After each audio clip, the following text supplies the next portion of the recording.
Boa noite a todos, sejam todos bem-vindos a esse nosso estudo, realizado todas as terças-feiras, promovidos pelo CETRELV, Centro Espírita Terceira Revelação, Luz e Verdade.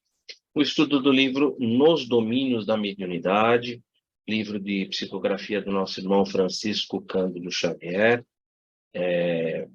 um espírito comunicante André Luiz, um livro de 1955. Nós estudamos ele junto com uma obra de apoio que tem como título Estudando a Mediunidade, do nosso irmão Martins Peralva, livro também de 1971. Nós estamos hoje iniciando o capítulo 23, que tem como título Fascinação. A título de a gente poder apenas colocar-nos mais ou menos no contexto do que está se passando, nós lembramos que Aulus, André Luiz e Hilário, no último capítulo, que tinha como tema imersão no passado, no passado, Aulus, André Luiz e Hilário, eles retornaram àquele centro em que nós iniciamos o nosso estudo. Centro que tinha como esclarecedor o Raul Silva, o espírito o mentor da equipe, que era o nosso irmão Clementino. Tínhamos como médium Raul Castro, a Eugênia, o Anélio Araújo e a nossa irmã Celina. São os 4 médiuns que trabalham naquele conjunto, é o mesmo conjunto, só que os atendimentos agora são diferentes. Nós precisamos lembrar que nós estamos ali em meados de 54, já que o livro é de publicação de 55, e que nessa época era muito comum, após a pessoa que estava passando por dificuldades, passar pelo atendimento fraterno, ela ser direcionada para ser atendida dentro da reunião de desobsessão, trabalhos presenciais. Chico, nós vemos muito esses trabalhos realizados ali presenciais, as cartas consoladoras e muitos outros trabalhos que eram realizados com plateia, com público presente, presencial. Outros momentos. Épocas em que o espiritismo ainda carecia dessa comprovação. Hoje nós vivemos num momento um pouquinho mais diferente, né? Nós passamos esse momento, e hoje os próprios médiuns de hoje, que à época alguns eram inconscientes, nós estudamos o caso de um médium inconsciente, nós estudamos um caso de médiuns que estavam em treinamento, tipo o Antônio Castro, e nós vimos ali a presença de médiuns inconscientes. Hoje, raramente se encontra médiuns inconscientes trabalhando dentro das casas espíritas. Muito poucos, muito poucos. Porque nós estamos realmente num novo período, um período agora em que nós já tivemos a codificação, já temos praticamente uma grande quantidade de livros de apoio. Este é um livro de apoio, e que cabe a nós agora estudar e colocar tudo isso em prática. Esse é o período em que nós nos encontramos. É o período de estudo, é o período de aprimoramento, é o período em que nós vamos ali realmente se basear em toda a codificação, lembrando que ela é o cristianismo redivivo, ela representa os ensinos do Cristo, e vamos, com o auxílio da espiritualidade e com aquilo que foi nos trazido pelo Consolador, que além de nos relembrar aquilo que o Cristo havia nos trazido, veio nos trazer mais informações. Informações essas que agora estão sendo somadas às informações trazidas pelo Cristo, e nós estamos, com isso, aprendendo, evoluindo, crescendo e nos melhorando. Esse é o objetivo, esse é o trabalho que nós estamos começando a partir de agora. No capítulo 22, nós trabalhamos sobre uma mediunidade extremamente comum nas nossas casas, principalmente hoje em dia, nos grupos de formação mediúnica, que era o animismo. Nós nos debruçamos sobre esse caso por 2 semanas consecutivas, e acredito que saneamos ali boa parte das dúvidas que nós tínhamos, além de nós termos utilizado o próprio livro Nos Domínios da Mediunidade, utilizamos das obras de apoio de Martins Peralva, e trouxemos algumas outras obras que ajudaram a enriquecer um pouco mais o nosso estudo, aprofundando um pouco mais sobre a mediunidade e o animismo. E hoje, como terminamos na última aula, na última live, nós estávamos ali com um grupo que estava sendo atendido pelo Raul Silva, naquela reunião mediúnica, e essa senhora do animismo havia sido a primeira a ser atendida. E o caso dela estava praticamente encerrado, o processo ali de atendimento estava se praticamente finalizando, quando uma outra senhora, acompanhada pelo seu esposo, entra numa manifestação mediúnica, diferente da manifestação mediúnica que nós observamos na semana passada. Essa manifestação, ela é o objeto de estudo de hoje e possivelmente da próxima semana, o capítulo de número 23, Fascinação. Dentre todos os capítulos do livro, esse é o capítulo que mais se aprofunda no aspecto do atendimento que o doutrinador, ou o nome que vocês preferirem, esclarecedor, deve realizar frente a processos obsessivos bastante densos. O processo obsessivo que nós vamos observar, por isso o nome de fascinação, é um processo obsessivo muito denso, muito denso.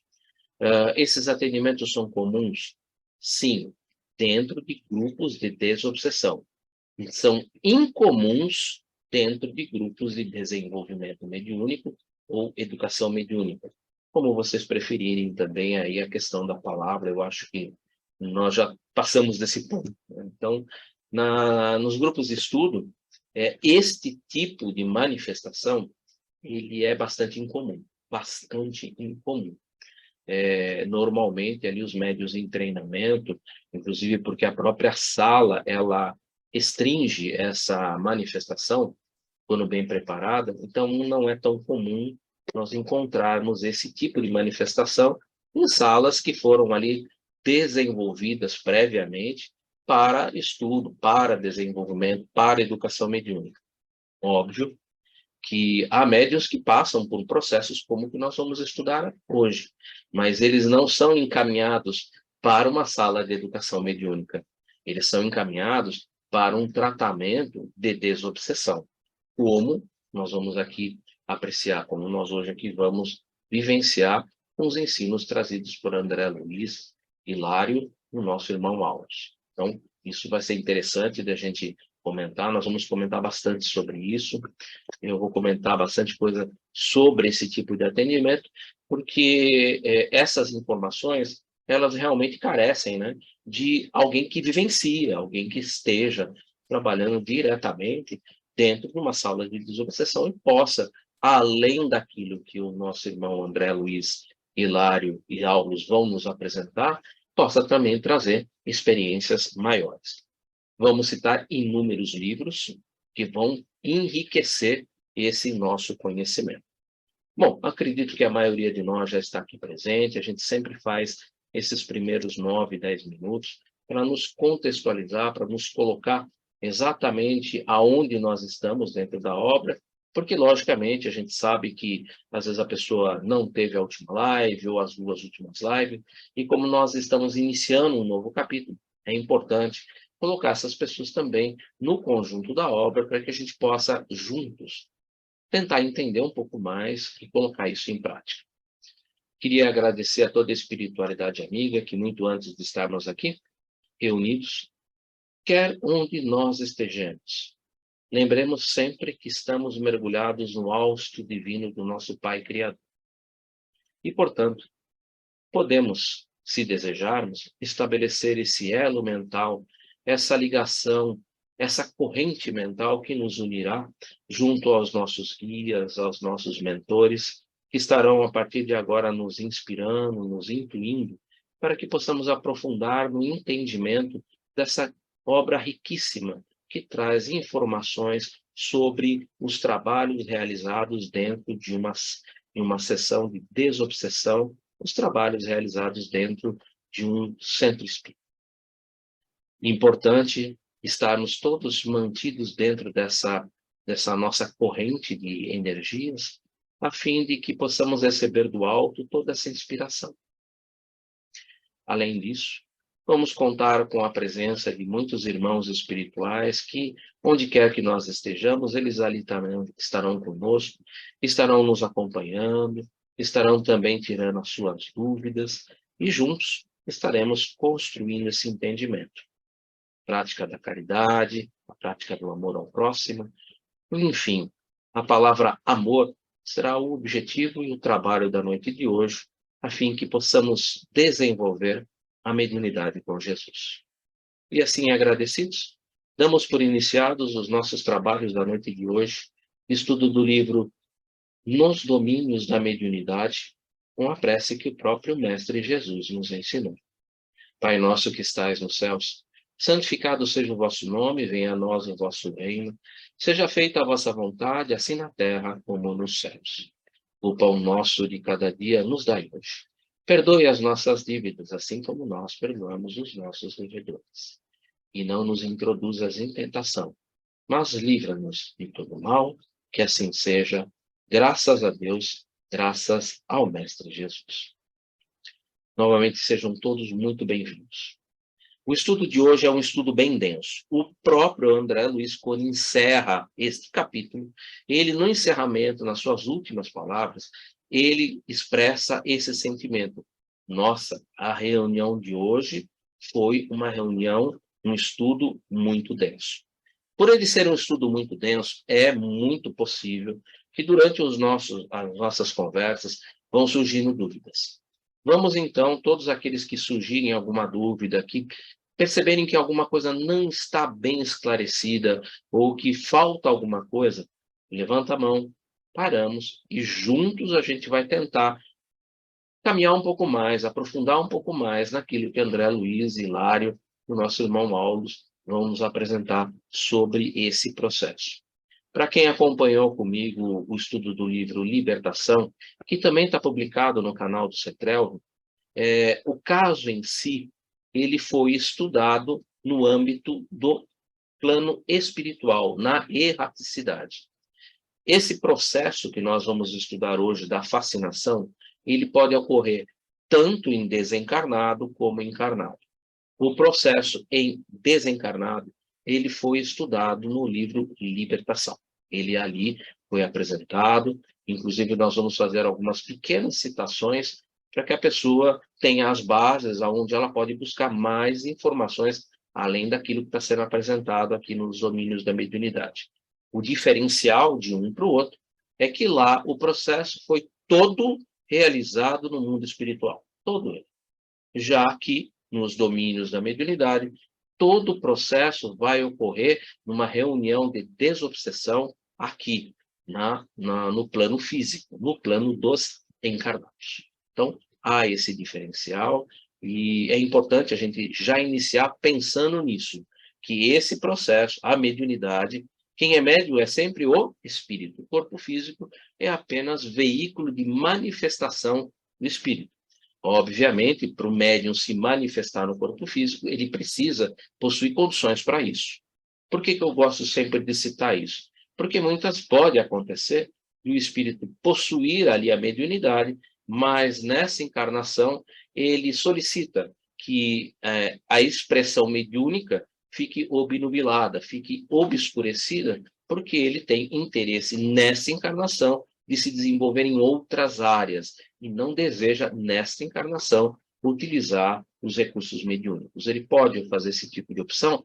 Pode, a gente pode ver um pouquinho sobre isso no segundo livro, também da Lavra de Francisco Cândido Xavier, de André Luiz, que é o Missionários da Luz. Quando nós ali estudamos o processo reencarnatório de Segismundo, ali o nosso irmão Alexandre, ele toca nesse assunto das escolhas que podem ali ser feitas dentro do próprio processo, vamos dizer assim, da carta de vida, ou vamos usar um termo mais apropriado para isso, né? Do processo reencarnatório que está ali sendo elaborado. Tudo isso pode ser feito. Então, sugestão, também, dá uma olhadinha em Missionários da Luz, reencarnação de Segismundo. Feita essa introdução, acho que a gente pode agora caminhar com segurança para dentro do livro e estudar um pouquinho sobre esse processo bem denso, que é o processo da fascinação.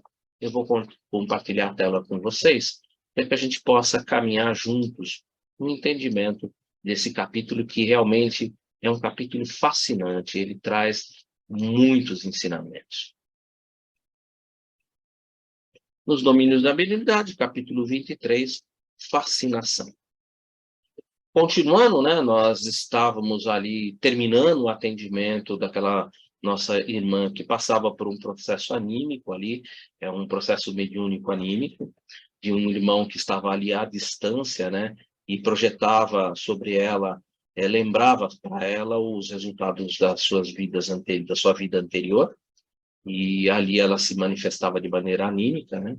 Terminado esse processo, iniciamos o atendimento do próximo casal que estava ali no conjunto. E aí inicia com o André Luiz nos colocando dentro do acontecimento. Levantara-se a dama de esquisita maneira e rodopiando sobre os calcanhares, qual se o motor lhe acionasse os nervos, caiu em convulsões, inspirando piedade. Jazia, permanecia, sobre o império ou sobre o domínio de impassíveis, frias, entidades da sombra, sofrendo, contudo, mais fortemente a atuação de uma delas, que ao alcançá-la, ao enlaçá-la, ou seja, ao envolvê-la, parecia interessada em aniquilar-lhe a existência. Informações importantes desse primeiro parágrafo, né? Primeiro, tudo que está em verde e entre parênteses são palavras sinônimos que eu vou utilizar durante praticamente todo o transcorrer, não só desse capítulo, mas de todos eles, né? Com o objetivo de que a gente possa, com umas palavras um pouco mais difíceis, a gente não perca o entendimento daquilo que a gente está conversando. Mas o que é importante aqui é que ela está sobre uma ação, sobre um processo obsessivo, de entidades das sombras. Olha aí, isso está no plural. Ou seja, não se trata apenas desse espírito que foi trazido até aquele momento e que sobre ela estava agindo dessa maneira. Existiam muito outros. Este caso, ele lembra muito o caso estudado no livro Libertação, da nossa irmã ali, a Margarida. Sobre ela atuavam 60 obsessores, sob o comando do nosso irmão Gregório. Aqui, o processo, aparentemente, por esse primeiro parágrafo, nos dá esta ideia. São impassíveis entidades, está no plural, da sombra. Não é uma única, é um grupo. Normalmente, esses processos obsessivos mais densos, como esse que nós vamos estudar, principalmente quando envolve esses processos que nós vamos estudar mais profundamente, que é o da fascinação, que é o da transfiguração mediúnica, que é exatamente da xenoglosia, que é tudo que vai ser visto nesse nosso estudo, tá? Esse tipo de processo não envolve apenas um único obsessor. Normalmente é uma falange. Jesus mesmo, no próprio Evangelho, ele atravessa o mar da Galileia, ou o Tiberíades, para ir na região de Gadara, onde ele iria ali atender uma pessoa, um endemoniado, como está ali no próprio Evangelho, né, de Jesus, em que você encontra o endemoniado gadareno, ou o endemoniado gedareno, tanto faz. Tá? Ali é uma questão apenas da pronúncia mesmo do local, Gadara. E quando Jesus aponta na praia ele tem aquele primeiro contato com o endemoniado, Jesus pergunta, quem tu és? E o endemoniado responde para ele, somos muitos, ou seja, somos uma legião. Era uma legião de espíritos que ali obsediava aquele nosso irmão e que passava por um processo obsessivo de fascinação muito parecido com o processo obsessivo que nós estaremos aqui estudando. Então, quando você pega o Evangelho de Jesus, você encontra em todos os atendimentos realizados por Jesus uma analogia muito direta com os atendimentos que nós aqui realizamos. Afinal de contas, nós fazemos mediunidade com Jesus. Jesus é o nosso modelo e guia. E ele fez exatamente esse processo, vamos dizer assim, essa conversa fraterna, esse esclarecimento a esse espírito, na verdade, ele fez ao grupo, né? E nós aqui estaremos trabalhando com um dos irmãos, lembrando que, normalmente, aquele que é trazido à reunião mediúnica, ele foi previamente escolhido pelos nossos irmãos ali, que são os coordenadores. No caso da nossa reunião aqui do Raul Silva, quem é o coordenador? É o nosso irmão Clementino.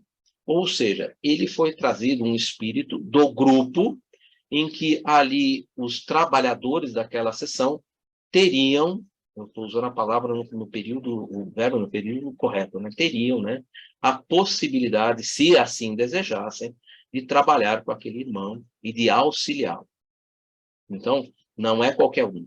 Normalmente é trazido aquele que está em concordância com aquilo que aquele grupo pode oferecer, com o que aquele grupo pode atender aquele irmão, não só dando de coração entendimento para esse irmão, mas também recebendo aprendizado.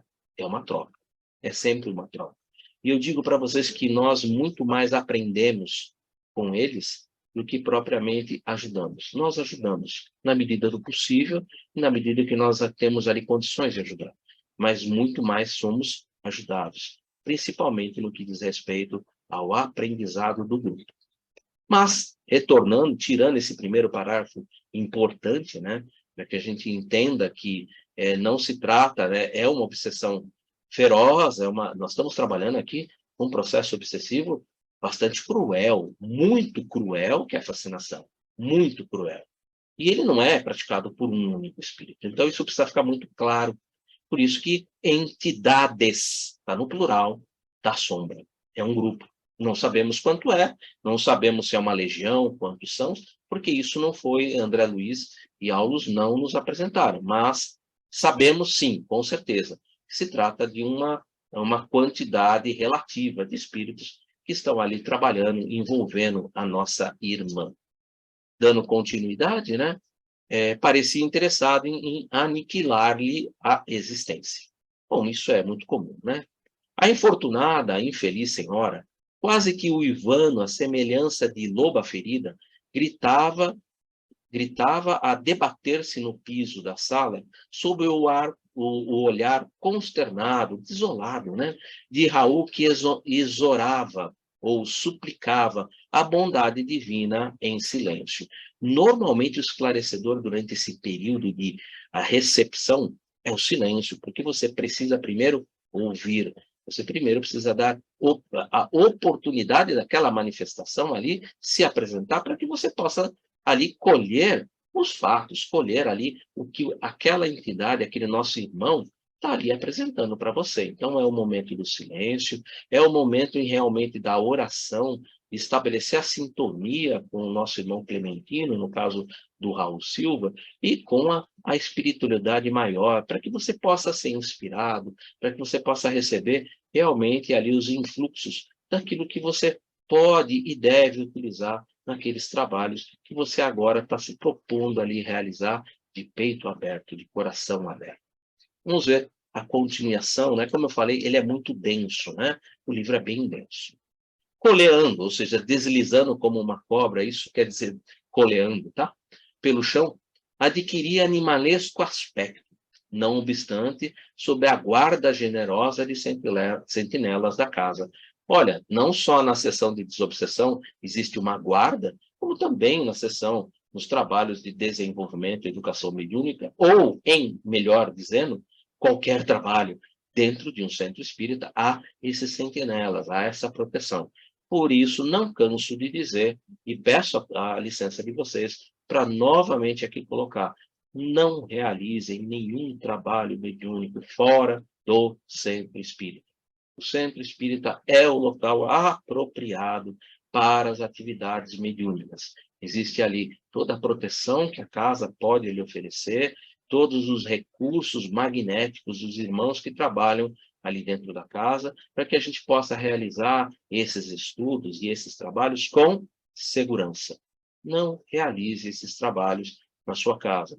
Sugestão para você ver quando você realiza esse tipo de trabalho dentro da sua casa, o que acontece com a sua casa. Sugestão, leiam o capítulo 17 e 18 do livro Libertação, onde você vai ter informações sobre essa luz que você acende dentro da sua casa e como os nossos irmãos ali que estão naquela região mais trevosa se aproximam, bem como também no meio do livro, ali no capítulo 16, nós vamos ter ali um ensinamento de um local onde se pratica, um local que não é um centro espírita, mas um local onde se pratica a mediunidade sem Jesus. Então, aquele livro ele é bem interessante para nos trazer informações e tornar patente essa nossa condição que eu acabei de colocar. Não realize trabalhos mediúnicos na sua casa ou fora do centro espírita. É uma recomendação que a gente não cansa de dar. Mas, fechando parênteses e retornando para o nosso livro, Aulus. E Aulus e o irmão Clementino, usando avançados recursos magnéticos, interferiram no deplorável duelo, constrangendo, forçando o obsessor a desvencilhar-se, de certo modo, da enferma que continuou, ainda assim, dominada por ele a estreita distância. Eles, nessa figura ao lado, ela é é do Projeto Imagem, ela traz uma ideia bem real daquilo que está se passando. Esse tipo de coisa não é incomum, tá, gente? Não é incomum, não é incomum. A quebra dessa ligação meio marrom que aparece ali é exatamente esses recursos magnéticos, avançados recursos magnéticos, que possibilitam ali, vamos dizer, o rompimento dessa ligação, mas esse rompimento ele não é definitivo, ele é provisório e, de certo modo, ainda ela continua presa, principalmente porque esse processo ele já se tem por muito tempo. E então aí você já tem uma coisa que nós damos o nome de condicionamento. Há um condicionamento já dela, e esse condicionamento a mantém, muitas vezes, mesmo quebrado esse elo, o condicionamento ainda mantém nessa situação. Então, é um processo que leva muito tempo, tá? Não apenas a romper essa ligação, a gente vai ver que romper isso também é um processo demorado, mas mesmo após o rompimento, ela ainda vai ficar com esse processo por um longo tempo, por causa do condicionamento. E aí é que entra realmente nessa parte em que, vamos dizer assim, haja um afastamento daquela entidade obsessora, entra aí os recursos da medicina terrestre, né, que ajudam bastante a que a gente possa, ali, junto com psicólogos, junto com, às vezes, o uso até mesmo de remédio, né, e tirando esse condicionamento a que essa nossa irmã ali foi colocada. Tá? Então, isso também vai ser abordado no nosso livro, mas já é importante a gente ir pensando nesse aspecto, um aspecto importante isso, tá? Por isso que as coisas não terminam de um momento para outro, isso leva sempre um bom tempo. Após reerguer a doente, ou seja, momentaneamente desfizemos aquele laço, né, aquele elo mental, auxiliando-a a sentar-se rente ao marido, nosso instrutor deu-se pressa em explicar-nos o que aconteceu. Apesar de eu já ter feito trazido bastante informações, Aulus traz muito mais, muito mais. E aí ele começa a esclarecer. É um problema complexo de fascinação. Fascinação está em verde porque nós vamos ainda comentar um pouco sobre a fascinação. O nosso irmão codificador, Allan Kardec, no Livro dos Médiuns, fala muito sobre isso, e nós vamos trazer algumas informações que Kardec nos apresenta no Livro dos Médiuns.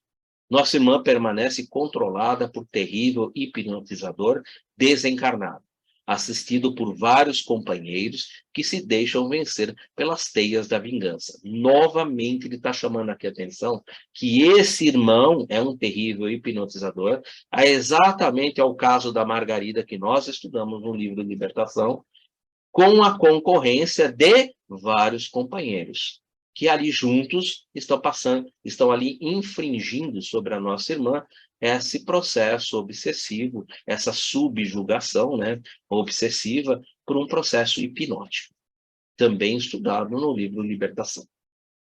No ímpeto de ódio com que se lança sobre a infeliz, propõe-se a humilhá-la, utilizando-se da sugestão.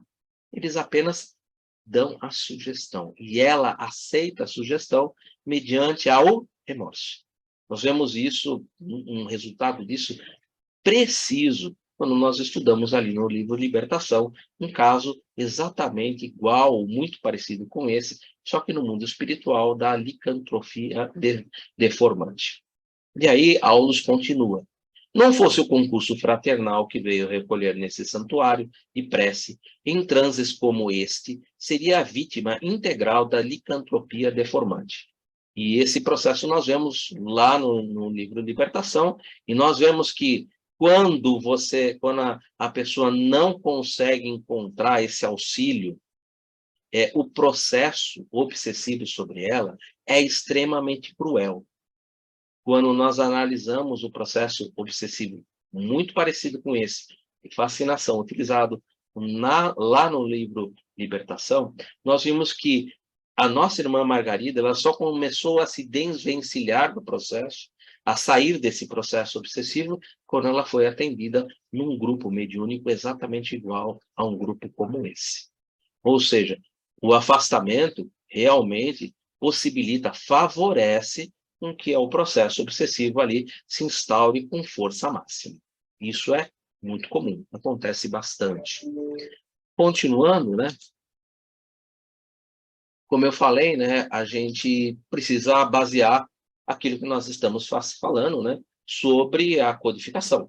A gente não pode fugir de maneira nenhuma sobre a codificação, inclusive porque foi uma recomendação de Emmanuel para Francisco Cândido Xavier, que se qualquer coisa trazida por ele ou pela equipe dele, André Luiz fazia parte da equipe de Emmanuel, tanto que é Emmanuel que apresenta a Francisco Cândido Xavier, esse nosso irmão André Luiz, qualquer coisa que se afastasse, por pouco que fosse, da doutrina espírita, era para que ele abandonasse Emmanuel e seguisse com o codificador. Então, tudo tem que estar severamente baseado, severamente dentro daquilo que a codificação nos apresenta. A fascinação tem consequências muito graves. É uma ilusão profunda, produzida pela ação direta do espírito sobre o pensamento do médium e que, de certa maneira, lhe paralisa o raciocínio relativamente às comunicações. O médium fascinado não acredita que o esteja enganando. Isso acontece muito, tá? O espírito tem a arte de lhe inspirar confiança cega, que o impede de ver o embuste e de compreender o absurdo do que escreve, ainda quando esse absurdo salte aos olhos de toda a gente. A ilusão pode mesmo ir até o ponto de o fazer achar sublime a linguagem mais ridícula. Sugestão de leitura, no próprio livro dos médiuns, tem as dissertações, no final do livro dos médiuns, tem as dissertações espíritas, e tem algumas dissertações trazidas por Kardec, que levam o título de dissertações apócrifas, e que foram ali escritas, né, e que trazem ali a miúde, vamos dizer assim, para aquele que não está familiarizado com a doutrina, que não compreende com profundidade, pode ser ali iludido facilmente. Pode ser ali iludido facilmente. Então, o estudar, né, é muito importante. E, principalmente, ter sempre dentro do coração que a doutrina ela é o consolador prometido. Se ela é o consolador, o objetivo dela é consolar. O objetivo dela é consolar. Então, isso é um ponto bem interessante, que se você ficar nele, possivelmente você não cai nessas armadilhas que muitas vezes são colocadas. Fora erro acreditar que esse gênero de obsessão só estão sujeitas às pessoas simples, ignorantes e baldas de espírito. Espírito, vamos dizer assim, pouco instruído, de pouca relevância, né? Delas não se acham isentas nem os homens de mais espírito, o que tenham acham, né? Eu vou usar a palavra bem assim, pensam, né? Já tem um conhecimento muito grande, né? A gente conhece tão pouco, né? Os mais instruídos, os mais inteligentes, sobre outros aspectos, o que prova que tal aberração é efeito de causa estranha, cuja influência eles sofrem. Lembremos a advertência dada por Jesus. Lógico que a codificação, ela é o cristianismo redivivo, então ela tem que estar sustentada dentro do cristianismo de Jesus Cristo, dentro do Evangelho. Então, lembremos da advertência dada por Jesus referente aos falsos cristos e falsos profetas. Mateus 24, 24. porque hão de surgir falsos cristos e falsos profetas, e farão grandes sinais e prodígios, de modo que, se possível, fora, enganariam até os escolhidos. Olha só, né? Enganariam até os escolhidos, né? E quem dirá nós ainda, né? Que ainda estamos longe dos escolhidos, né? Nós ainda os discípulos iniciantes, né? Então, todo cuidado é pouco. Orai e vigiai é realmente a melhor recomendação, né? Retornando ao estudo do livro, né? Quem quiser se aprofundar um pouco mais, o Livro dos Médiuns traz muita coisa a respeito de fascinação. Eu citei, vocês viram que tem um trecho, inclusive, com 3 pontinhos, porque o texto é longo, né? E eu trouxe apenas a parte que é importante para aquilo que a gente está aqui estudando, né? Muitos espíritos pervertidos no crime, isso Aldous nos dizendo, né? Abusam dos poderes da inteligência, fazendo pesar feroz crueldade sobre quantos ainda sintonizam com eles pelos débitos do passado. É uma questão de sintonia, obviamente é uma questão de sintonia, e que, vamos dizer assim, como eles colocam, né? São pessoas que ali, no passado, realizaram algumas coisas e que ali, a sua consciência, ali apontam essas falhas e ali há o processo ali que abre essas brechas, né, no perispírito para esse processo obsessivo, né? As pessoas ali estão passando revivendo, né, muitas vezes aquilo que no passado ali fez essas mágoas, criou mágoas, criou ressentimentos, que tem ali o remorso, né? O remorso. O remorso normalmente abre essas brechas e permite que haja essa sintonia, né? Semelhante vampiros, devemos muitos quadros dolorosos da patologia, ou seja, da doença mental, nos manicômios. Ou seja, nos manicômios nós encontramos muitos exemplos desse tipo de obsessão, em que numerosos pacientes, sobre a intensiva ação hipnótica, imitam costumes, posições e atitudes de animais diversos. Isso acontece bastante, a gente encontra esses processos obsessivos aí em mãos cheias, muitas vezes, né? Que, lógico, né? Eles são tratados, né? Merecendo sempre o respeito, a dignidade, mantendo sempre ali o respeito, à individualidade de cada um, né? A individualidade aí é muito importante no trato desses nossos irmãos. O respeito, né? O respeito ao ser humano. Apenas a título de nos colocar sobre zoantropia e licantropia, já que o nosso irmão Aulus toca nesse assunto, nós precisamos lembrar que o instrutor Gubbio, como eu disse, lá no livro Libertação, ele também trabalha sobre esse aspecto, visto que uma senhora ali, pelos processos hipnóticos efetuados pelo nosso irmão ali, o Gregório, né, induzem a ela a se sentir como uma loba, licantropia. Dentre muitas deformações físicas que irrompem nossos seres desavisados, irrompem nos seres desavisados, encarnados e desencarnados, destacamos 2 humilhantes, cruéis e violentas, que é o que nós estamos aqui estudando, a chamada zoantropia e a licantropia. Essas são 2 formas de obsessões através da subjugação e do fascínio, para as quais o próprio homem abre a passagem. Por isso que eu toquei no assunto do remorso. O remorso realmente não estou dizendo que é o único, mas é um dos pontos muito importantes nesse tipo de obsessão deformante, né? São verdadeiras metamorfoses perispíricas, realizadas através da hipnose, por obsessores implacáveis. Obsessores implacáveis, está no plural. Por isso, o caso é aqui um caso que não envolve apenas esse nosso irmão que está na sessão, tá? Isso é realmente um processo que nós temos ali um número normalmente grande de obsessores trabalhando sobre o obsediado. Vide o caso da nossa irmã Margarida, que eram 60 obsessores, que foram ali delineados pelo nosso irmão Gregório nesse processo de subjugação e de fascínio pelo qual ela passava. Na zoantropia, o indivíduo imprime a sensação de que não é um homem, mas sim um animal qualquer. Já na licantropia, ele pensa ser um lobo ou uma loba. Tá? Então, esses dois processos são muito comuns, assim, eles podem ocorrer, não são coisas assim que, nunca vimos isso, não, não. É uma coisa que acontece e que a gente pode enfrentar, mas volto a dizer, tá? Somente em grupos de desobsessão que estejam já preparados para esse tipo de trabalho de desobsessão, de uma obsessão tão cruel e tão violenta como essa. Essa não é um processo obsessivo dos mais comuns, tá? Esse é um processo de obsessão cruel e extremamente violento. E nós vamos, inclusive, citar alguns livros de apoio que vão nos ajudar a compreender um pouco mais do que é que eu estou aqui querendo apresentar para vocês.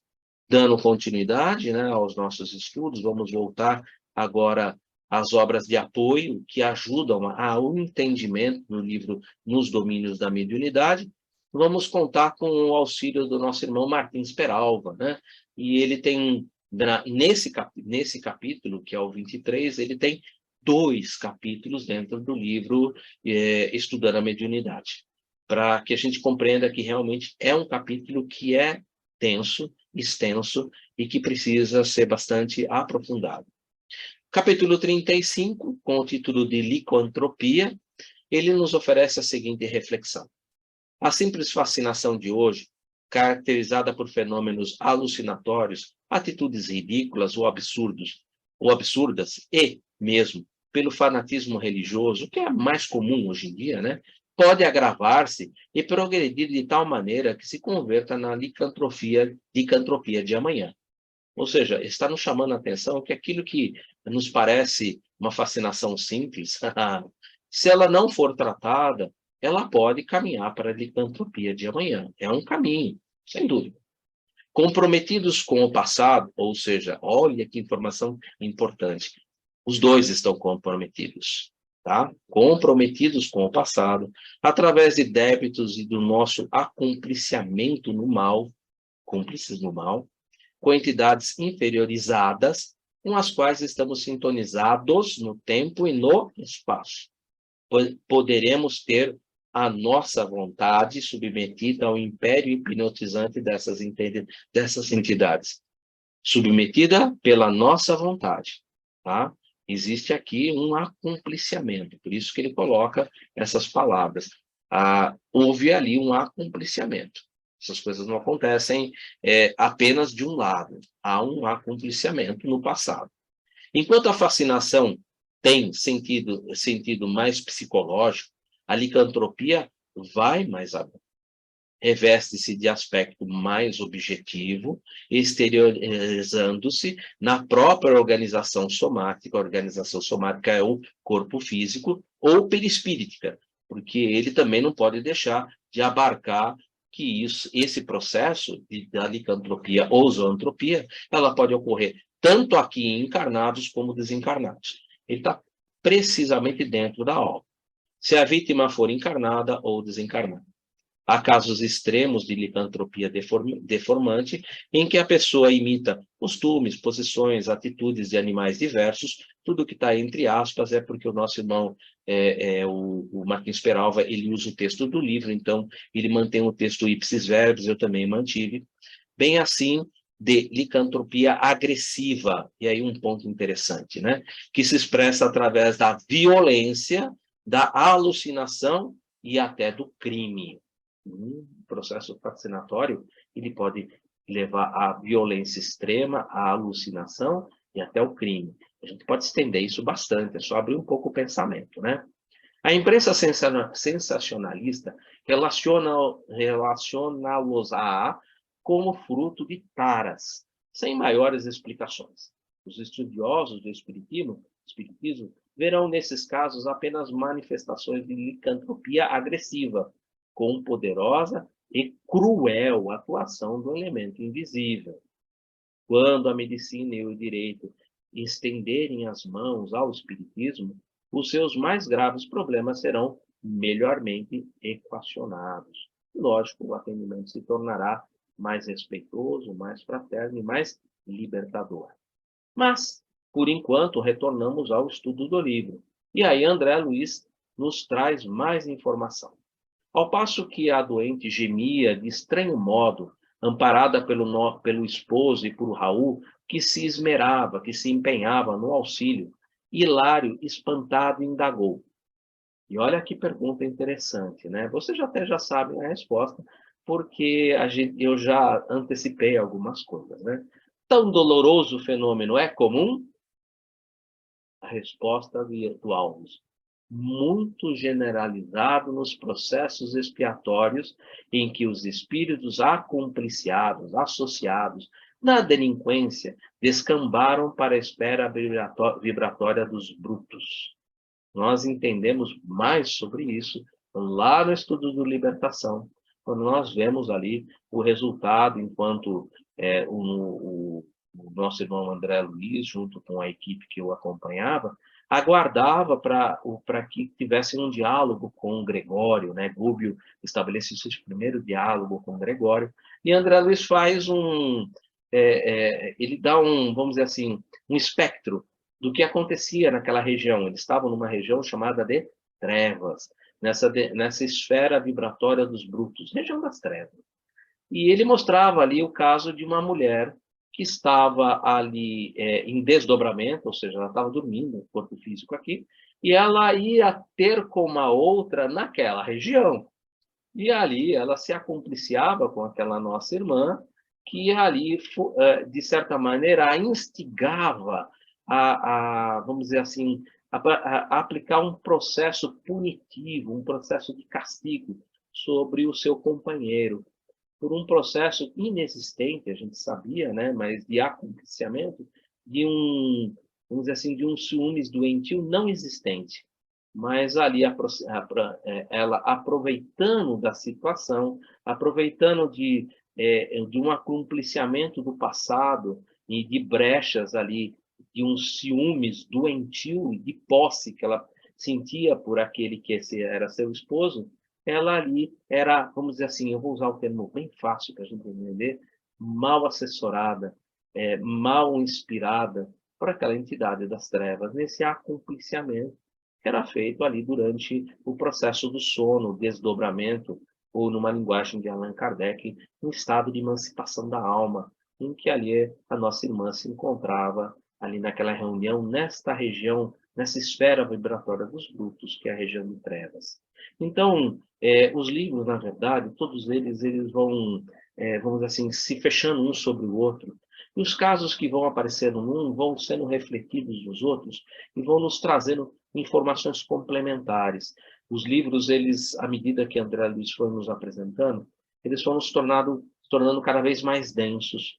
E às vezes eu até trago alguns trechos do próximo livro, que é continuação desse, que é o Mecanismos da Mediunidade, para a gente ver como ali, inclusive na última live, eu trouxe um trecho daquele livro, como ali em apenas 2 parágrafos, ali o instrutor ele trouxe o conteúdo inteiro da obra, ou seja, o conteúdo inteiro do capítulo 22 estava ali em praticamente 3 parágrafos do livro Mecanismos da Mediunidade. Tal a densidade com que a construção ali foi realizada. E, lógico, trazendo informações muito mais profundas. Então, estudar com profundidade esses livros é algo importante e que deve ser feito vamos dizer assim, numa sequência.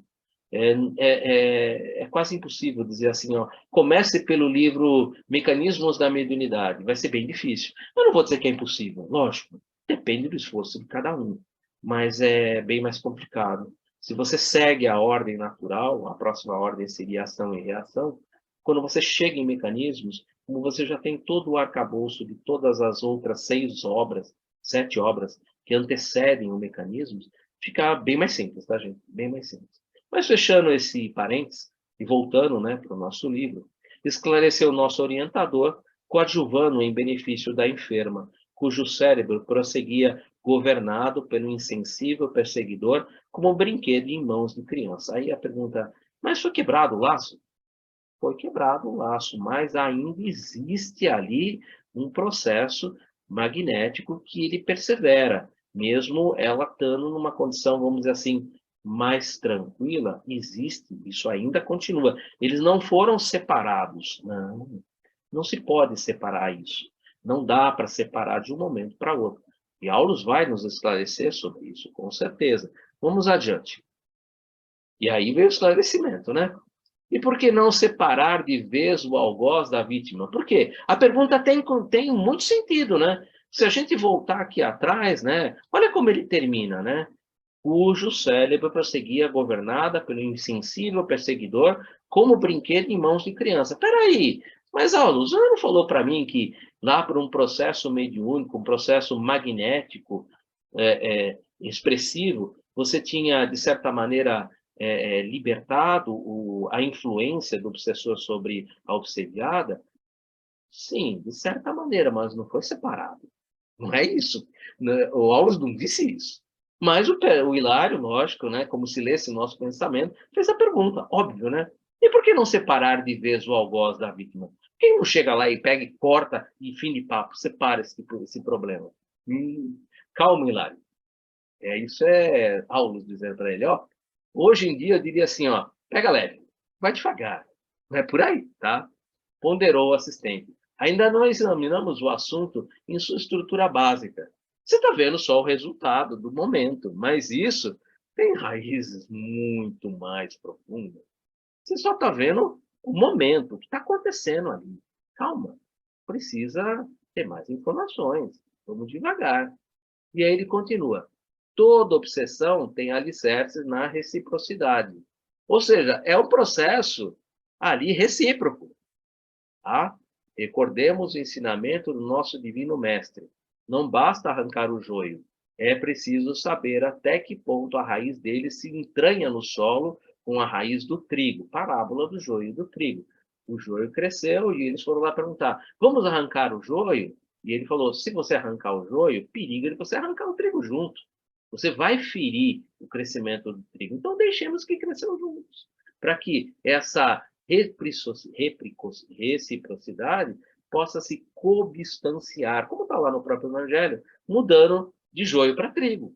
Era o objetivo da parábola do joio e do trigo. Então, ele está trazendo o ensinamento do Cristo para dentro do que está se passando, para que não venhamos a esmagar um e o outro. Resposta dada ali por Jesus da mesma maneira. Não há dor sem razão. Isso aqui, se a gente tirar isso daqui, acabou, né? O que a gente está fazendo, né? O Consolador Prometido, né? Causa e efeito, né? Capítulo 5, né, do Evangelho segundo o Espiritismo, segundo maior capítulo, exatamente para falar sobre a dor, né? A dor, ela sempre tem uma causa. E essa causa ou está na vida presente, ou está numa vida pregressa, ou é uma escolha feita por mim com o objetivo de progresso. Atendemos, assim, à lei da cooperação, sem o propósito de nos anteciparmos à justiça divina. Aqui tem um monte de coisas que a gente poderia aqui abrir um entendimento disso assim de maneira extremamente vasta. Eu até fiz um comentário sobre isso, que é o próximo slide, porque isso aqui é muito vasto, né? Toda obsessão tem alicerces na reciprocidade. Não dá para fazer essa separação. O processo é um processo que deve ser realizado pelo amor do coração, e não se trata de recepcionar um espírito como esse, que nós vamos estudar um pouco mais adiante, e chegar para ele e falar assim: olha, você não vai mais voltar lá com fulano de tal. Isso é um problema. Quem usa desse tipo de artifício num processo de esclarecimento, de um processo de desobsessão, e, vamos dizer assim, do esclarecimento mediúnico, pode estar arrumando um grave problema para si próprio. A primeira pergunta que eu digo para quem usa um processo como esse, dizendo que se atreve a dizer a esse irmão que está passando por grandes dificuldades e que deveria ser tratado como um irmão doente, precisando de auxílio e de amor e de coração, você chegar para ele e falar assim: você não vai voltar mais, ou você não vai sair mais daqui, ou nós vamos te jogar num buraco, ou vamos te mandar para uma fossa no mar. Isso é caridade. Aonde está a caridade aí? Primeiro ponto. Segundo ponto. Quem te deu procuração para você ser juiz? Sugestão. Assista um livro chamado A Cabana, onde o nosso irmão ali, ele é convidado a ter ali um diálogo com o espírito da justiça dentro de uma caverna, para você entender se você gostaria de ser juiz. Você se acha que você pode ser juiz, que você pode se atrever a dar um veredito. Pensa bem nisso. É um conselho. Isso fica gravado, eu tenho certeza que pode ser que essa observação que eu tenha feito pode até resultar em alguns comentários da publicação, mas eu me sinto encorajado, até pela espiritualidade amiga que muitas vezes me inspira, em levantar essa atenção ao trato. A mediunidade que se pratica é a mediunidade com Jesus. A mediunidade que deve se prover do coração, com a palavra amor em todos os sentidos. Isso deve brotar do coração. Não deve ser palavras ocas, palavras sem sentido, e muito menos condenação. Se você não tem nem a noção daquilo que está se passando, você tem informação de uma vida. Quantas vidas já se passaram? Quanto tempo esse processo perdura? Quem iniciou? Quem foi o causador? Como isso se dá? Você se julga em condições de imprimir uma justiça, em querer tomar o lugar, né, a lei a antecipar a justiça divina? É uma coisa muito importante para a gente meditar um pouco sobre isso. É muito importante. E por isso mesmo resolvi até fazer um comentário, né? Então, esse comentário é um comentário meu, tá? Ele não tem referência bibliográfica, é uma conclusão própria, e eu me antecipei um pouco sobre ele, mas é importante sempre, além de falar, deixar escrito, para que não fique ali, vamos dizer assim, dúvidas, né, a respeito daquilo que eu estava tentando passar, que às vezes a compreensão pode ali, dependendo das palavras, da maneira como a gente se expressa, não ser bem entendido, né? Comentário: toda obsessão tem alicerces na reciprocidade. Eles estão ali unidos numa ligação que ocorre ali desde um passado muito distante. As causas da obsessão são geralmente ligações afetivas mal resolvidas, ou mesmo de ódio, que se perpetuaram até que haja alguma solução.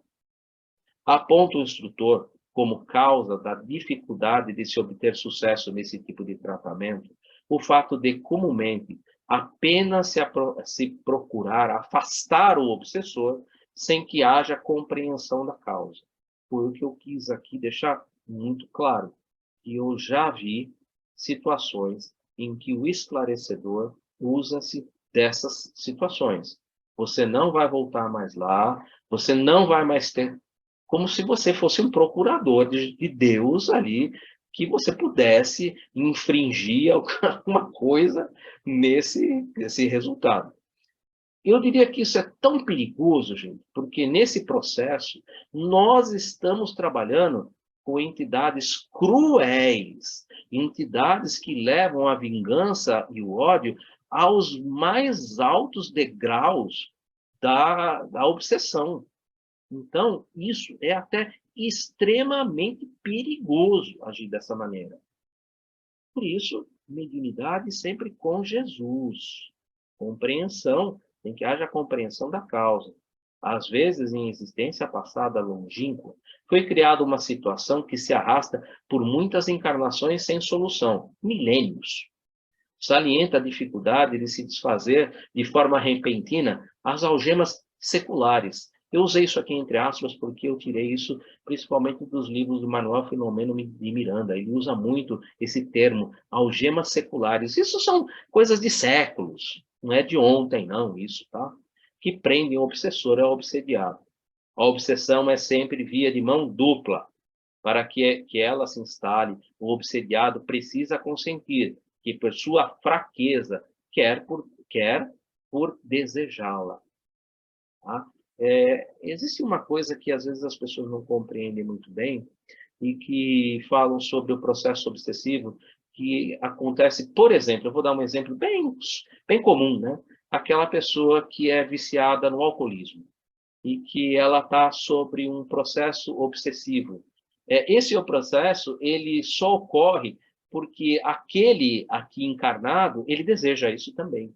Então, há um acompliciamento dos dois, e aí o espírito passa ali pelo acompliciamento, utilizar-se do nosso irmão aqui encarnado como uma expressão comum nas obras de André Luiz, caneco vivo. Ou seja, ele bebe e eu aspiro, né? É um acompliciamento, é um estado ali que normalmente a gente trata até como vampirismo espiritual. Sempre há essa mão dupla. Se a pessoa não desejasse, não tivesse ali aberta essa brecha, o processo obsessivo não acontece. Ele só acontece em processos obsessivos porque nós abrimos as brechas e permitimos que isso ocorra. Caso contrário, não acontece. Lógico que o texto poderia ser muito maior, mas eu acredito que por aqui já é o suficiente, inclusive porque eu não tenho aqui nenhuma base para trazer, né, um texto próprio, e eu acho importante aqui agora cada um ir tirando as suas próprias conclusões, e óbvio, ir se situando sobre as obras doutrinárias que tratam sobre esse assunto, né? Dando continuidade e retornando à obra, né? Raul, sob o controle do mentor, que é Clementino, da casa, tentava sossegar o agitado comunicante, recordando-lhe as vantagens do perdão e incutindo-lhe, induzindo-lhe a conveniência da humildade e da prece. Hilário, aflito, abeirou-se de nosso orientador e alegou: todavia, para colaborar em favor desses irmãos em desespero, será suficiente o concurso verbalista? Será que só ali o trato verbalista de Raul com a entidade que estava ali a partir da nossa irmã se comunicando com ele, o espírito obsessor, será que só a palavra é o suficiente? E a resposta eu até coloquei em caixa mais alta, né? Porque ela é muito importante, né? Não lhes estendemos simplesmente palavras, mas, acima de tudo, o nosso sentimento. Se você não tiver ali de coração aberto, realmente, isso, esquece. É perda de tempo, tá? Toda frase articulada com amor é uma projeção de nós mesmos. Portanto, se é incontestável a nossa impossibilidade de oferecer-lhe a libertação prematura, estamos doando, em favor deles, a nossa boa vontade, através do Verbo nascido dos nossos corações, igualmente necessitados de plena redenção com o Cristo, através do Verbo nascido dos nossos corações. A boca fala daquilo que o coração está cheio. Você está naquela reunião para a prática da caridade, da benevolência, da indulgência, para a prática do perdão. Se é isso que você colocou dentro do seu coração, se é isso que você exterioriza através das palavras, elas sim, elas vão atender aquilo que se propõe, com certeza. Mas não pode ser apenas o concurso verbalista. Deve partir do coração. Sem sentimento, não se demove, não se constrói absolutamente nada no atendimento de uma entidade como essa, dentro de um grupo de desobsessão. Continuando um pouquinho mais, eu vou fazer o estudo do capítulo 35 do livro de apoio, que é o nosso irmão Martins Peralva, que fala sobre licantropia, né? E ele traz algumas informações bem interessantes, né? O espiritismo, anjo tutelar dos infortunados, analisando a causa de tais sofrimentos, ajuda as vítimas das grandes obsessões a se recuperarem. Isso é um processo obsessivo, como eu disse. Esse processo aqui, ele é um dos mais violentos e cruéis que o livro nos traz a apontamentos para estudo. É muito, e por isso que eu falei, aqui você tem muitos aprendizados, principalmente para quem ele um dia for trabalhar dentro de uma reunião de desobsessão. Aqui tem muita informação, aqui é muito importante ter conhecimento disso, mas não só conhecer, isso precisa estar dentro, não pode estar fora. 3 condições principais podem ser indicadas como favorecedoras da cura de pessoas que sofrem a atuação dessas pobres entidades, a saber, primeiro, estudo, evangelho e doutrina. Por isso se recomenda sempre vir na casa e fazer ali, participar, né, das reuniões de estudo do Evangelho, a evangelioterapia, ali as reuniões públicas, que é estudado o Evangelho segundo o Espiritismo, e que ali também são apresentados os alicerces doutrinários. Trabalho, atividade incessante no bem. Mudar de sintonia, mudar de, vamos dizer assim, de hábitos, mudança de hábito. Amor no coração, converter a própria vida em expressão fraterna. Não só viver da palavra que você fala, não só falar a verborragia, mas viver aquilo que você fala. E por isso que eu coloquei o BIP, né? Porque o BIP é como Jesus interpretava a caridade, né? Como a gente deve interpretar a caridade. Benevolência para com todos, indulgência para as imperfeições alheias e perdão das ofensas. Por que a gente decora essas coisas, né? Porque a gente, normalmente, todas essas expressões que Jesus usa, uma facilidade que quase todos nós utilizamos, pegar as 3 primeiras letrinhas e guardar as 3 primeiras letrinhas. E aí o restante, é lógico, ele vem ali numa forma natural de aprendizado. Então, tudo que a gente vai aprendendo dentro da doutrina, eu tenho esse vício, né? Eu vou pegando e vou colocando as 3 primeiras letrinhas. Por isso que muitas vezes vocês veem eu citando partes, algumas coisas, porque eu guardei todas as primeiras letrinhas e eu vou lembrando cada uma delas. E à medida que eu vou lembrando cada letrinha, eu vou lembrando todo o que aquilo está correspondente, o que juntando tudo dá a frase completa. Por isso que a frase sai muitas vezes ipsis verbis, como essa daqui, exatamente porque eu guardo todas as primeiras letrinhas e uso essas primeiras letrinhas para o nosso trabalho aqui de esclarecimento, nosso trabalho de juntos construirmos o entendimento da obra. Continuando, né? Solucionará o Espiritismo através dos seus... Espera aí, tem uma partezinha em cima que eu não li, porque ela ficou encoberta. Né? E aí fica a pergunta, né? Solucionará o Espiritismo através de seus milhares de grupos mediúnicos e das dezenas de suas casas de saúde todos os casos de licantropia? Responder afirmativamente seria rematada a leviandade, lógico que não, né? Todavia, além de lhe ser possível equacionar alguns casos menos estranhos no passado, levará ao coração dos perseguidos e perseguidores a semente de luz do perdão, para germinação, crescimento, florescimento e frutificação oportunos. Ou seja, é uma semeadura que se inicia. No grande porvir, vítimas de hoje estarão redimidos e irmanados, cultivando nos planos superiores o sublime ideal da fraternidade legítima. E não podia deixar de ser assim, a fim de que, agora e por toda a eternidade, se confirmem integralmente as palavras do nosso Senhor Jesus Cristo. Nenhuma das ovelhas que o Pai me confiou se perderá. O único determinismo que existe dentro de todas as leis, né, é o determinismo do progresso. A lei do progresso, ela é determinista. Por quê? Nós somos criados espíritos simples e ignorantes, e o nosso objetivo é nos tornarmos espíritos puros e felizes. Portanto, isso é um determinismo divino. Não tem como fugir do progresso, e por isso mesmo a doutrina sustenta-se que o espírito jamais retrograda, porque uma vez que aquilo foi aprendido, outros aprendizados se darão. Então, o espírito não retrograda, ele sempre progride, porque é um determinismo divino.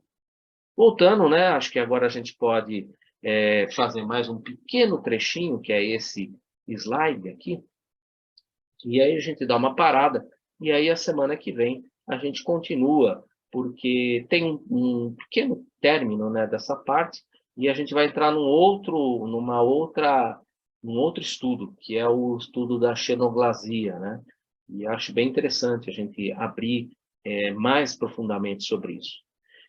Num tom, só um segundo, e num tom demasiado significativo, Aulus acrescentou: analisando o pretérito ao qual todos nos ligamos através de lembranças amargas, somos enfermos em assistência recíproca. Todos nós precisamos de médico, tá, gente? Todos nós. E Jesus é o divino médico. Não seria lícito guardar-nos a pretensão de lavrar, decretar sentenças definitivas, prós ou contra ninguém. Já falei sobre isso, né? Que você quer ser juiz? Você quer ser juiz mesmo? Porque na posição em que ainda nos achamos, todos possuímos contas maiores ou menores para liquidar. A imagem embaixo lembra exatamente do que eu estou querendo me referenciar, né? Aquele que não tiver pecado, que tire a primeira pedra. É exatamente isso. Antes de condenar a nossa irmã adúltera, né? Aquele que não tiver pecado, atire a primeira pedra. E interessante, né, que eles levam essa nossa irmã para ser ali julgada, né, por Jesus, né? E Jesus não a julga, né? Ele te pergunta, né? E onde estão aqueles que te julgaram? Ah, foram todos embora. Eu também não te julgo. Vá, não peques mais. Se ele, que é o nosso mestre, se isenta de julgar, quem poderia ser nós para decretar alguma coisa ou lavrar alguma coisa? Não vai mais sair daqui, ou não vai voltar, ou vai para um buraco, ou vai para uma cova, ou vai para o fundo de uma... Nossa, quem somos nós, né? Quem somos nós? Que mediunidade é essa, né? Que mediunidade é essa? Interrompendo a conversação, nosso instrutor lançou-se ao amparo eficiente da dupla em desesperada contenda, em desesperada luta, para o cuidado fraterno de que dava testemunho a doente e o perseguidor, que mereciam igual carinho, igual carinho. Vamos só ver se eu estou num ponto que eu possa parar por aqui, né? Sim.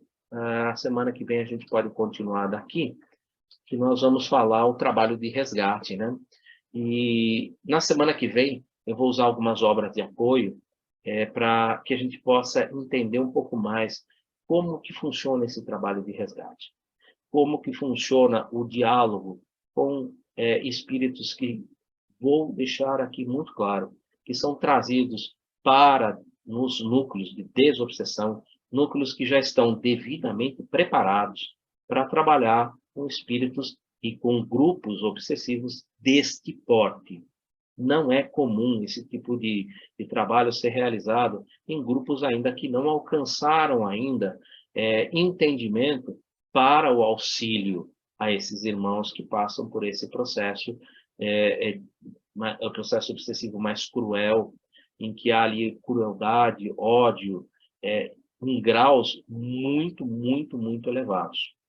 Só para que a gente vá meditando até a semana que vem, o trabalho de resgate desses pobres irmãos que chegam até a perder a consciência da sua própria identidade, muitos deles, muitas vezes, nem lembram da sua identidade. Tanto que isso já está ali percorrendo há tanto tempo. É tão difícil quanto doloroso. Jamais, jamais poderá ser feito sem a mais ampla cobertura espiritual. Quem nos fala sobre isso? Hermínio Miranda em Diálogo das Sombras, Teoria e Prática. Esse livro é o livro mestre para quem deseja conhecer, se aprofundar e trabalhar dentro de uma sessão de desobsessão. É um livro de cabeceira, é um livro que eu tenho, o meu está tão marcado, tão cheio de marcas, tão cheio de marcações, as páginas estão tudo com as orelhinhas, que é um livro que tem que ser lido constantemente, constantemente. É um livro muito importante. Não dá para ser realizada sem uma cobertura espiritual, de jeito nenhum, de jeito nenhum. Além da dor que experimentam ao presenciar tão espantosa aflição, estejamos certos de que a audácia de socorrer tais irmãos desata sobre os grupos que se manifestam toda a cólera das organizações que os subjugam.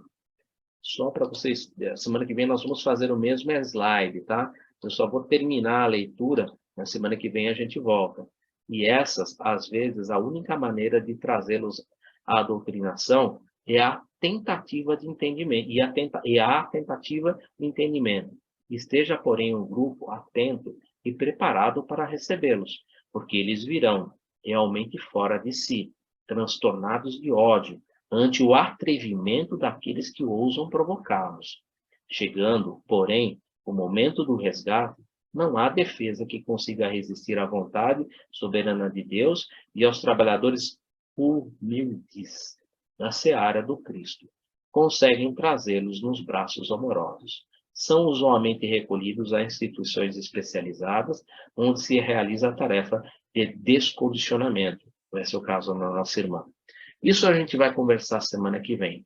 Já deu para perceber que esse tipo de trabalho de desobsessão não é um trabalho, esses irmãos que são atendidos nesse caso, não são atendidos por grupos de desobsessão que não estejam ali em perfeita sintonia com o mentor espiritual e que os doutrinadores, os esclarecedores, estejam realmente sintonizados na prática da mediunidade com Jesus. Porque sem isso, não dá para realizar nada.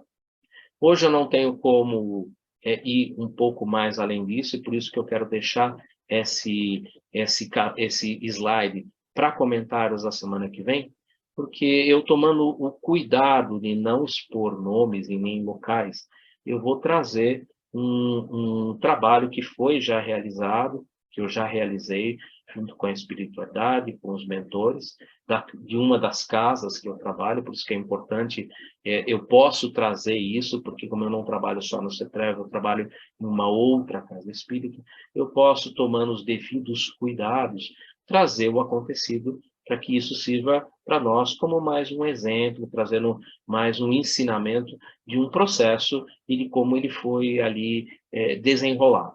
Lógico que o desenrolar disso é bastante, leva principalmente a essa sintonia com os irmãos espirituais, com os guias e mentores do trabalho, que eu vou também tomar o cuidado de nem mencionar quem são esses guias e mentores, porque ao trazer um trabalho que foi realizado, eu preciso tomar todos os cuidados para que aquelas pessoas que estejam ouvindo nós pela internet não associem, este é meu caso, ou este e aquele é meu caso. Não.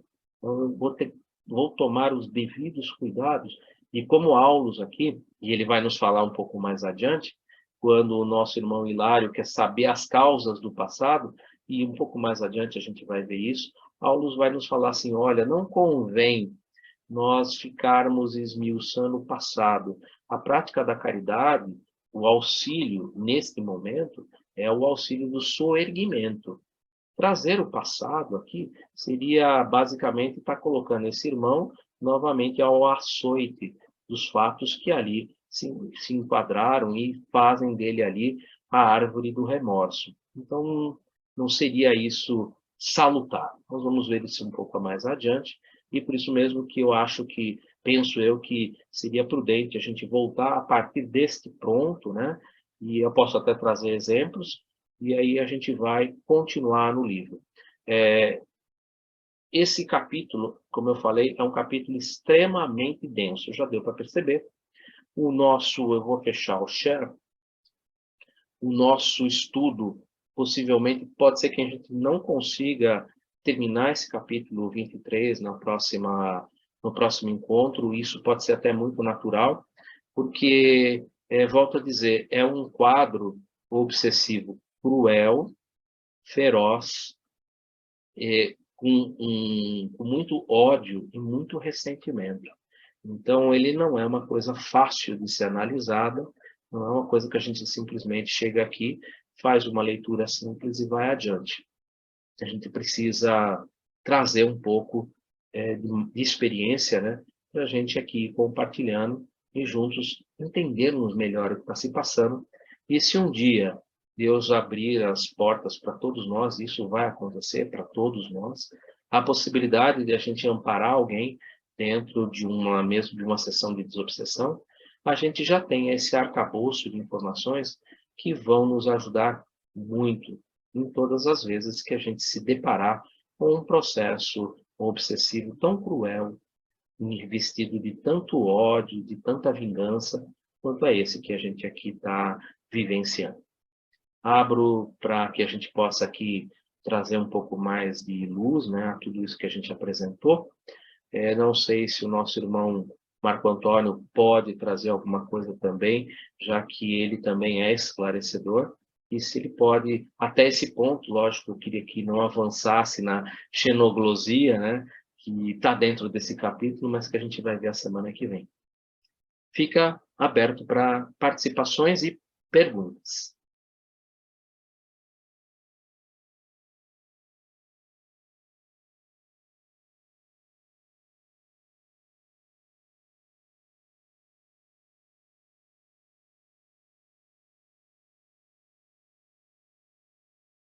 Marco Antônio, por favor. Já que ninguém quer falar, né, falo eu. É muito interessante esse capítulo, né, Edu? Muito interessante mesmo. Tem muita coisa para ser estudada ainda em cima disso. Sim. Mas acho que o mais interessante de tudo, você deixou bem claro aí, é o acolhimento. E a persistência no irmão que está precisando ser ajudado. Porque quando está ali uma pessoa em tratamento, são dois irmãos que estão precisando de ajuda. O que está lá e o que está na espiritualidade.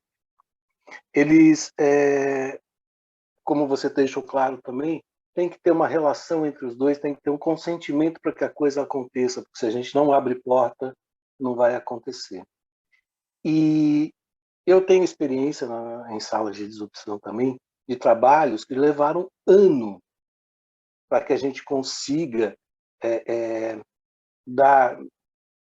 fazer um esclarecimento onde há um convencimento dos irmãos ali para que eles possam botar um ponto final, né, nesse processo obsessivo.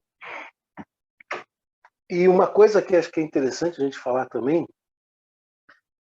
nós médiums, né, trabalhadores que têm a mediunidade um pouco mais ostensiva que está trabalhando, nós estamos muito suscetíveis a esse tipo de obsessão. Porque às vezes a gente trabalha com muita segurança, com muita... como diz, eu sei, eu já sei, eu sei tudo, e às vezes a gente é acometido de aproximação de espíritos que estão ali só para nos enganar, nos fazer acreditar que sabemos realmente tudo, e quando você vê, você está num processo obsessivo. Eu tenho certeza que você também já presenciou isso em vários trabalhos que você faz, com alguns médiums experientes, que se deixam levar, às vezes, pela autoconfiança. Então, como diz, é sempre bom a gente desconfiar, ouvir e dar sempre, ver se aquilo está de acordo com o evangelho, que nem diz, né, se vamos lá no codificador, essa tem que ser a base. E esses processos, eles costumam ser difíceis, não são comuns realmente, não aparecem em todo lugar, mas são processos de difícil solução, persistência, aquilo, amor, e às vezes a gente não tem nem muito o que falar, tem que deixar o espírito falar, tem que deixar ele ele colocar para fora tudo aquilo que ele tem. E com isso, aos poucos, você vai trazendo. Eu falei, tem casos que já levou ano, que o espírito chegava já quase como um de casa, um participante do grupo ali, de tanto tempo que ia e conversava. Mas isso foi trazendo a ele a confiança também daquilo que a gente está falando, o entendimento daquilo que a gente ia esclarecendo. E assim, é triste ver casos desse jeito, porque sofre, a gente faz, não só um irmão sofrer, os dois sofrem, tanto de um lado como de outro. É bem problemático, é bem complicado. Mas a gente está aí para isso, né? Para tentar ajudar, para tentar fazer com que sejam esclarecidos e também para aprender, que a gente aprende muito com esses casos. Há obsessões gravíssimas que são, às vezes, cometidas, ela acontece por coisas bobas, assim, bobas que eu digo assim, por uma falta de uma palavra de perdão, de um pedido de perdão lá atrás, em vidas passadas. E aquilo vai acumulando, uma hora encarnado, outro desencarnado, e vão ali se afundando cada vez mais, criando um ódio que às vezes um perdão lá atrás resolveria. Até aí a gente lembra sempre do Evangelho que diz, né, se reconcilia com seu irmão enquanto está no caminho, né, que é a via mais fácil. Mas acho que é isso, Edu. Tem bastante coisa para a gente ver nesse capítulo ainda. Espíritos que chegam deformando o médium, nossa, tem bastante. Obrigado, Marco Antônio. Essa última expressão que ele usou, deformando o médium, né, nós estamos aqui presenciando, né, chama-se transfiguração mediúnica, né? Essa transfiguração mediúnica também é estudada pelo nosso irmão Allan Kardec no livro dos Médiuns. Você encontra bastante informações sobre isso. E eu vou tomar o cuidado na semana que vem ainda abordar um pouco sobre a transfiguração mediúnica. Ela está bastante presente, né, nesse caso, né?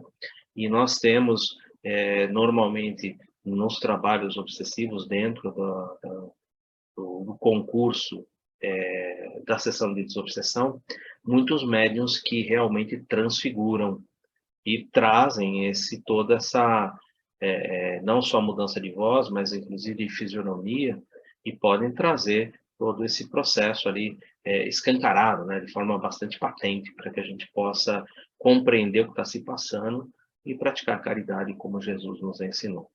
Semana que vem nós vamos falar um pouco mais sobre isso. Mari, por favor.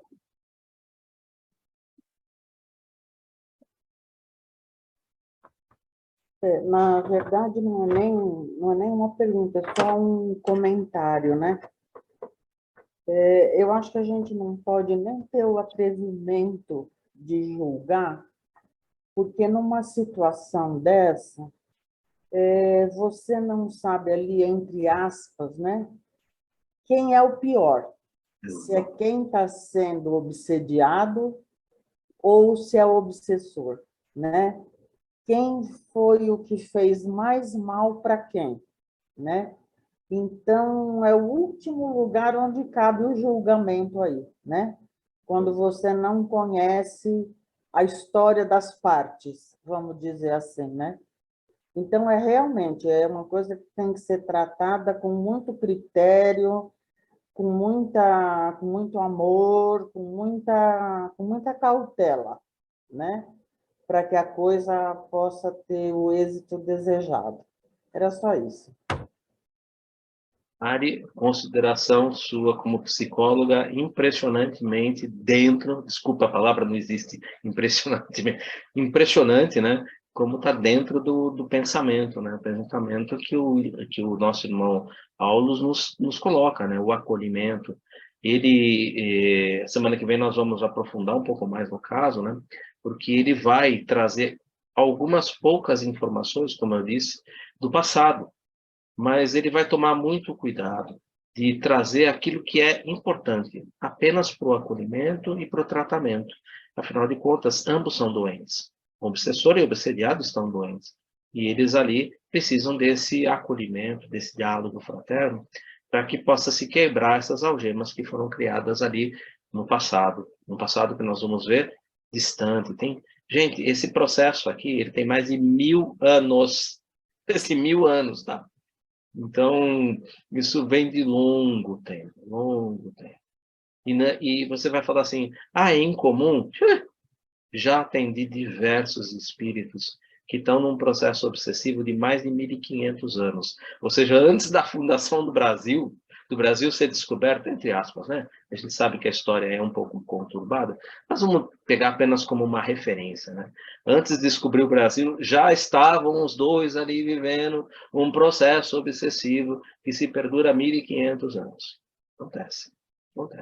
Quando a gente viu ali o caso do Gregório, 500 anos em trevas, para que ele começar a sentir que estava ficando cansado. Tem processos muito mais longos do que isso. Bem mais longos. O próprio livro lá fala, né, que o caso de Gregório é um caso de longo tempo, mas Gúbio deixava bem claro, há outros casos que se perdem aí no tempo e que vêm aí de longo período. Francesco. Então, só recordando algumas coisinhas que nós já estudamos, nós já comentamos aqui. se eu não me engano, é Obreiros da Vida Eterna, né? Que aparece aquele episódio de Cantropia, né? Os espíritos se transformam e tentam invadir a casa, né? A fortaleza, né? Onde estão os espíritos que vão fazer o resgate. Eles, inclusive, vão perseguindo o pessoal da equipe através de uma ponte, né? E ali a gente vê, inclusive, os mentores descrevendo essa situação e explicando o que está acontecendo ali, né? Com aqueles espíritos, que eles, na realidade, se encontram num estado de deformação, né? De condição, né? Que eles já vêm se arrastando há muito tempo no umbral, né? E isso acabou fazendo com que aquela comunidade de espíritos ali em degredo ali, né? Se porte dessa maneira, uma maneira tão feroz, né? Inclusive até se transformando, né? E no final me chamou a atenção o fato de que aquela senhora que coordenava a casa, né? Diz, olha, vamos ficar firmes, fazer o nosso trabalho, porque a casa ela está em movimento, né? E a gente vai sair daqui a pouco. Mas que vocês não se esqueçam de que essa é uma condição momentânea desses espíritos. Daqui a pouco nós retornaremos aqui e estaremos até resgatando alguns desses aí que são os mais ferozes, aí, etc. Estaremos tirando eles de lá, trazendo eles para a luz, né? Fazendo com que eles abandonem esse estado, né?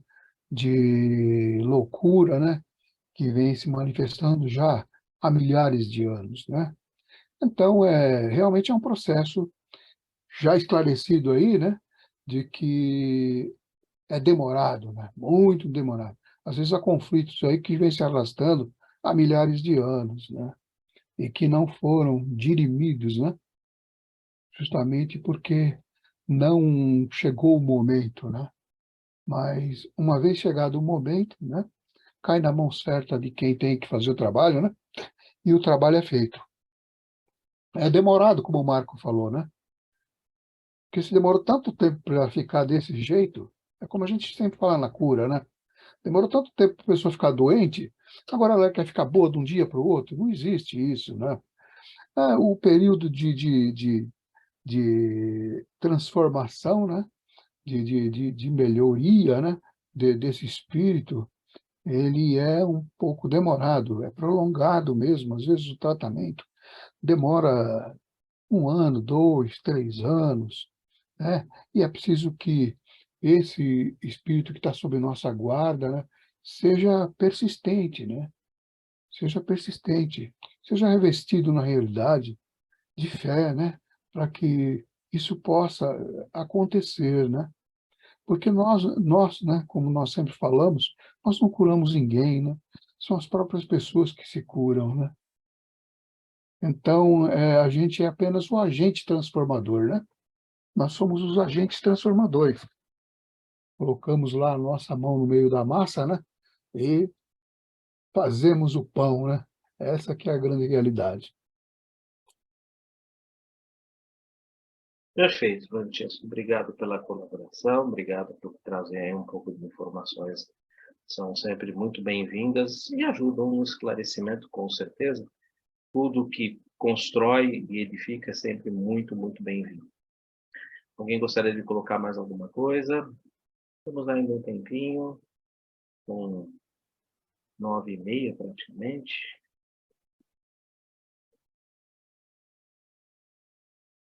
Bom, semana que vem a gente vai continuar. Como eu falei, a gente vai... eu vou usar um pouco algumas obras de apoio. Todas as obras que a gente vai utilizar, que a gente vai partir da semana que vem, lógico, a gente vai partir do livro de cabeceira, né, que é o do Hermínio Miranda, Diálogo das Sombras, mas há muitos outros. E eu não vou trazer todos os outros, mas eu vou citar os outros e vou citar os capítulos aonde você vai encontrar subsídio para aquilo que a gente está estudando.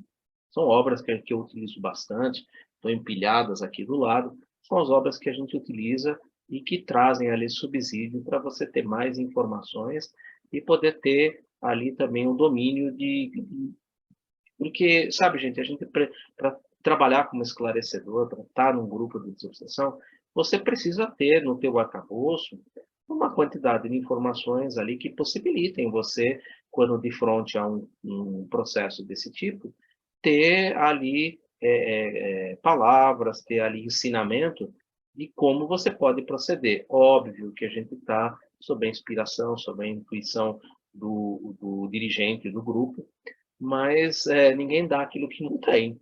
Não dá para dar aquilo que não tem. Inclusive, vai ser das conversas da semana que vem, se a gente chegar em xenoglosia, né? Que não tem como falar em outra língua se você, no seu arcabouço, no seu inconsciente, você não tem aquele idioma. Não tem como, né? Ninguém dá aquilo que não tem, né? Só faltou o Aulus falar isso, né? Mas é bem por aí, entendeu? Então, a gente vai conversar um pouco sobre isso, não quero antecipar. Nós temos ali do Ernesto Bozano uma literatura bem extensa sobre isso também. Eu não vou trazer a literatura, eu vou citar onde ela está, depois cada um consegue, por conta, encontrar isso na internet, tem bastante coisa. Lógico que para conversar aqui, eu vou trazer mais coisas, como eu fiz hoje, eu vou trazer, trazendo mais informações, falando, né? Porque, lógico, eu li, né, as obras para poder aqui poder apresentar, trazer um pouco mais de informação.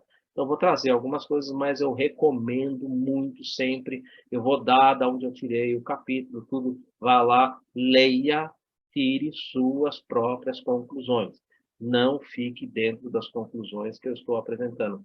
Vá além, leia, pegue o texto ipsis verbis e verifique.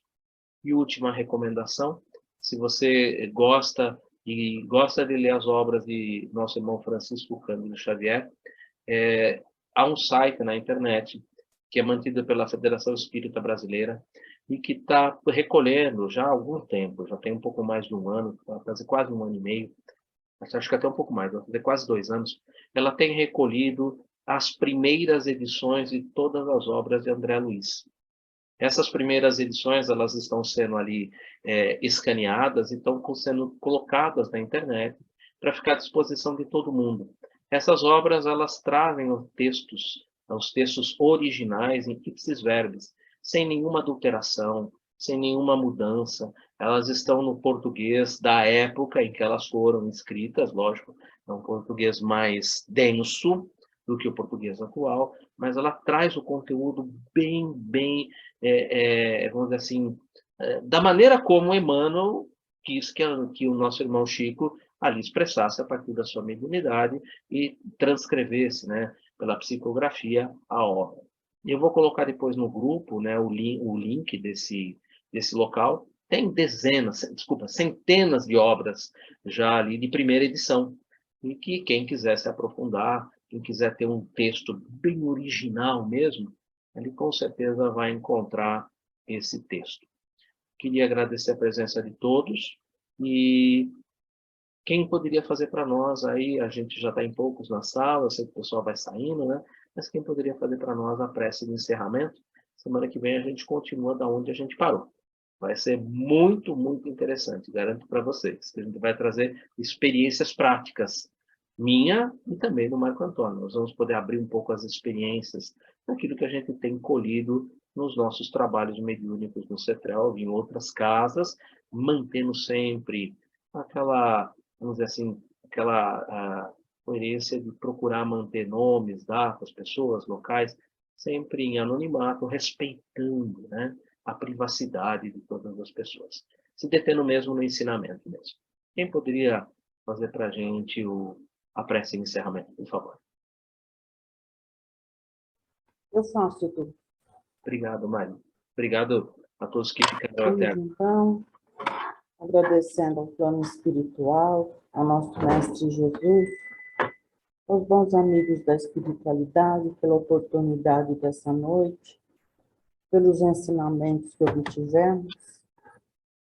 Vamos agradecer ao nosso irmão Eduardo pelos ensinamentos dessa noite, pedir a proteção para a nossa semana, para o nosso sono, para os nossos irmãos que não puderam estar aqui conosco essa noite, e fazer uma vibração especial ao pai do nosso irmão Alfredo, que está hospitalizado, que os bons amigos da espiritualidade possam ampará-lo nesse momento e confortar o coração do nosso irmão Alfredo. E assim, agradecidos que estamos, após a prece que Jesus nos ensinou, pedimos a permissão para encerrar os estudos desta noite. Pai nosso que estais no céu, santificado seja o vosso nome. Venha a nós o vosso reino, seja feita a vossa vontade, assim na terra como ela é feita no céu. O pão nosso de cada dia nos dai hoje e sempre. Perdoa, Senhor, as nossas ofensas, à medida em que nós perdoarmos a quem nos tem ofendido. E não nos deixeis cair em tentação, mas livrai-nos de todo o mal, de toda perturbação. Que assim seja. Graças a Deus.